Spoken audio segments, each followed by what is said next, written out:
During the Iadc'S outreach programs, members of the audience are usually given a chance to give their ideas, suggestions, or just make comments on the international airport, its progress, and the benefits that are to be derived from the international airport being here in St. Vincent and the Grenadines. Recently, at our outreach program in Richland Park, we heard from Dr. Franklyn James, a well-known member of the Richland Park community, and he gave his views on what he sees as the benefits to be derived from having an international airport in St. Vincent. In this evening's program, we'll let you hear from Dr. James and get his take on things. As someone from this community, I was asked to make a very short presentation as to what I see as benefits that we can get from this. Now, as I say, it is what I'm going to say is my opinion, so it is not necessarily gospel. You can agree or disagree with what I say. I do not pretend to have a monopoly on truth or what the future holds.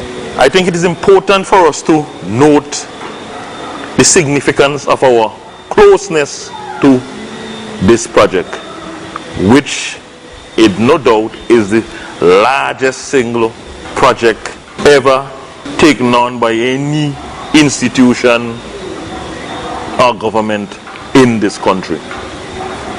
And I think it is of significant importance that we are geographically, you may say, about 10 or 12 or 15 minutes drive from this project.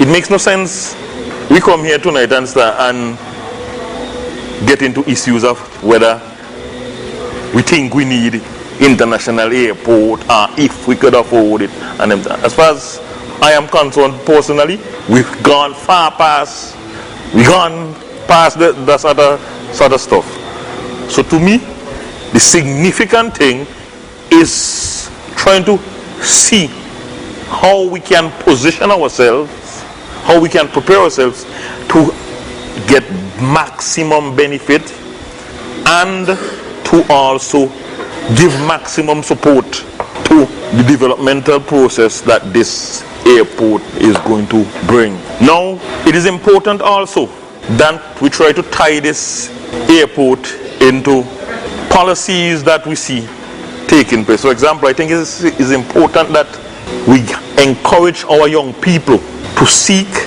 and to take advantage of the training opportunities that would enable them to capitalize on the job opportunities that are going to be presented directly by this airport. We have passed this era when we only used to be able to control low-paying and lowly skilled jobs. We have to and should be preparing ourselves, preparing our children to take control and carry out the highly skilled professions, jobs that are involved in the issues of running a venture of this size. And I think it is significant to note that the person in this country who is in charge of civil aviation happens to be a daughter of this soil from this Sedgwichland Park. Castle Barber comes from not too far along the road there. So it is not just about us our children being the sweepers and the cleaners.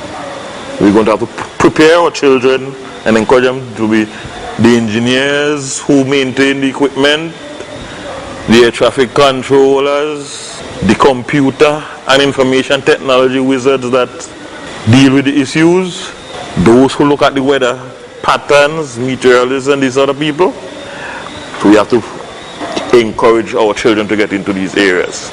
Also the other related areas such as hotel and hospitality, because we know that, for example, the project at Bukama is only here because we are building an international airport, and we are going to have, I'm sure in the future, similar projects coming on board. It therefore means that we're going to have more people coming into our country, more visitors. And one thing is that people must eat, so we have to be able to feed them. It makes no sense to bring them and import the food that we feed them with. So we have an opportunity in Maracua that is blessed with fertile soil to produce the food to help to feed these people. But it does, when it's, we're not going to be able to produce the food to take from the old people, no, any old harem scare away. Food is going to have to be of a particular quality and in the necessary volumes. And you can't tell people, oh, that the pink spot banana is the sweetest. The tourist doesn't want the pink spot banana. They want a pretty one.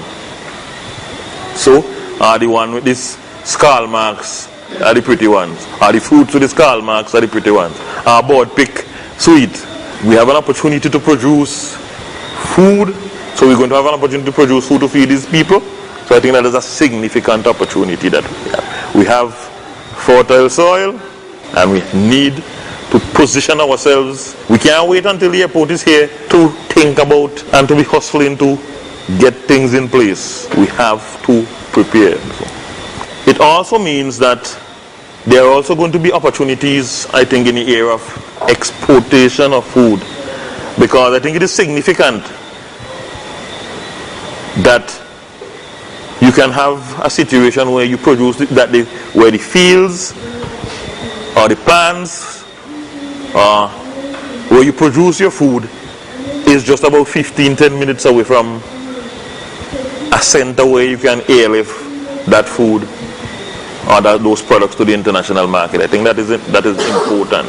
We also have, I think, potential in the area of tourism. Ecotourism is a big thing these days. We have lush, green rainforests, tranquility, not that large amount of crime or criminal activity, although that is changing, but relative to a lot of other places, criminal activity is at a low level. So we have the greenery, the tranquility, the rainforest that a lot of people in the so-called concrete jungle yearn to have access to. So I think we need to take advantage of that. It also means that persons will have to start thinking about also investing in probably small-scale hotels, guest house. Persons are also going to have to start thinking also about the issue of entertainment, because if you're having people, you have to feed them, you have to enable them to enjoy the scenery, and the people need entertainment. So I think all these are areas that people could start thinking about getting into. Now, it is a known fact that Montreal produces, or has been producing over the years, some of the best cut flowers. There's an unlimited potential in this area. There's a large international market for cut flowers in places like Europe and North America. For example, Switzerland has a per capita consumption of cut flowers of $122. So it means that they spend at least $122 a year per person on cut flowers. Now with a population of 7.8 million persons, it means that they spend close to $1 billion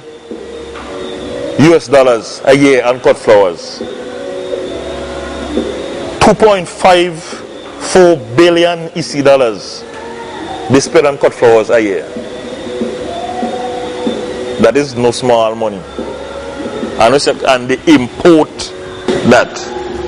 Holland also spends a per capita of about $77 on cut flowers. They have a population of 16.5 million, which means that they spend about $3.4 billion a year on cut flowers.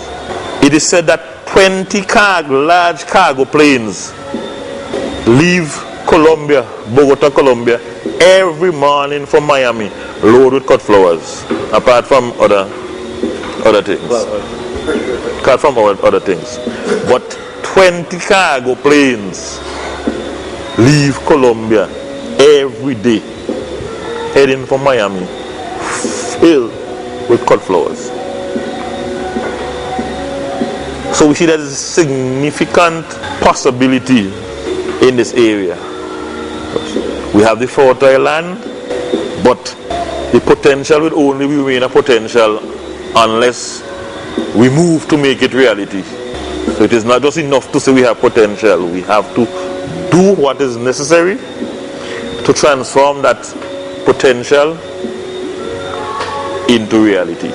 We have a lot of Vincentians who live in North America who are always sending home. So they want this, they want that, they want roast breadfruit, they want this other product, and there's therefore the possibility of being able to airlift these things to these people in these international markets. One of the worst things that persons overseas who are importing want is that you cannot guarantee them that you could get their products to them on time, or that you have to carry them and leave them in some other country and hope that the aircraft that is supposed to airlift them has room, because they have to give priority to their own people and their own producers. When people order from you, a man calls you from Europe and he says, Noble, I have an activity, I want to have 20,000 pieces of antorium.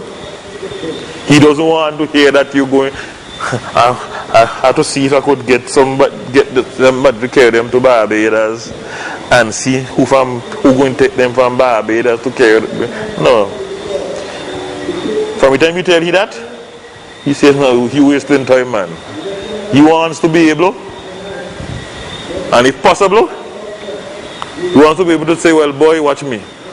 I have a jet, I could send that jet down, pick up these things, and up the road.